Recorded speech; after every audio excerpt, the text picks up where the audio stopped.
Attention s'il vous plaît, je vais vous parler d'AstraZeneca. Non, ça va, ouais, ça va aller. Non, ça va aller parce que je vais après, je vais repasser. Voilà, il faut savoir à qui on a affaire avec AstraZeneca. Il faut savoir que ce type de société ne vivent que pour le profit. Le profit à n'importe quel prix. Ce ne sont pas des casseroles que traîne derrière elle cette société AstraZeneca. Ce sont des collections de batteries de cuisine. Je vais vous faire un petit, panel des infractions relevées à l'encontre de cette société depuis sa création, depuis la fusion 99 et même avant celle-ci. C'est éloquent. Affaire Séroquel, commercialisation illégale de médicaments. C'était un antipsychotique présentant des risques de diabète augmenté, tromperie sur les médecins et sur les patients, condamnation à 520 millions d'euros. Harcèlement sexuel d'entreprise. En 96, le PDG Lars Billman et 2 autres dirigeants, 79 femmes impliquées. Falsification de recherche sur l'efficacité du médicament esoméprazole. Affaire Nexium, appelé Nexium également ce médicament. Des cadeaux en argent et en biens aux médecins, affaire de corruption sans précédent. Affaire Pharmatruffa en Italie, dans les régions des Pouilles, dans la région des Pouilles, corruption avec d'autres sociétés pharmaceutiques pour une affaire de fausses recettes, trafic d'influence pour l'attribution du prix Nobel de médecine en 2008, une affaire de corruption invraisemblable. On a découvert à l'époque qu'AstraZeneca finançait le site web de la Fondation Nobel et la filiale Nobel Média.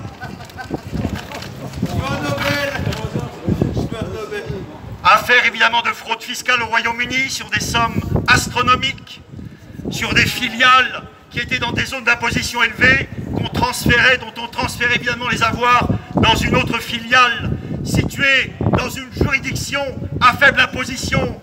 Préjudice 1 milliard de livres sterling. Affaire Marvex en Italie, avec la complicité de Pfizer. Parce qu'il faut savoir que ces sociétés ont les mêmes actionnaires. Je vous en parlerai tout à l'heure. Faillite frauduleuse dans cette affaire italienne. 23 personnes inculpées, véritable mafia pharmaceutique. Affaire antitrust en Italie. Donc vous avez entendu parler évidemment dans les médias. Délit aussi aux États-Unis, délit à répétition, 20 condamnations à la clé, des infractions liées à la santé. AstraZeneca a été condamné au versement de 554 millions d'US dollars. Infraction à la concurrence, infraction au marché public, infraction à la protection des consommateurs, infraction à l'emploi, etc., etc. 20 condamnations. Parlons rapidement, on va essayer de synthétiser. Parlons des actionnaires. Ce sont, je vous disais, les mêmes que pour Pfizer, The Vanguard Group, BlackRock, donc des gestionnaires d'actifs, des multinationales, des fonds d'investissement qui gèrent des fonds d'investissement, des banques, des groupes bancaires, des canailles, c'est toujours le même système. Comment peut-on faire confiance à ces gens-là pour mettre en œuvre une politique de vaccination? On nous dit que les plus de 25 ans ne peuvent pas, on ne peut pas administrer ce vaccin qui est dangereux. Et c'est pourtant la population la plus à même d'être vaccinée. Donc on ne comprend plus rien. Ce sont des assassins, c'est ça la réalité. Ce sont des voyous auxquels on confie la santé des Français, la santé de notre peuple. Stop à AstraZeneca.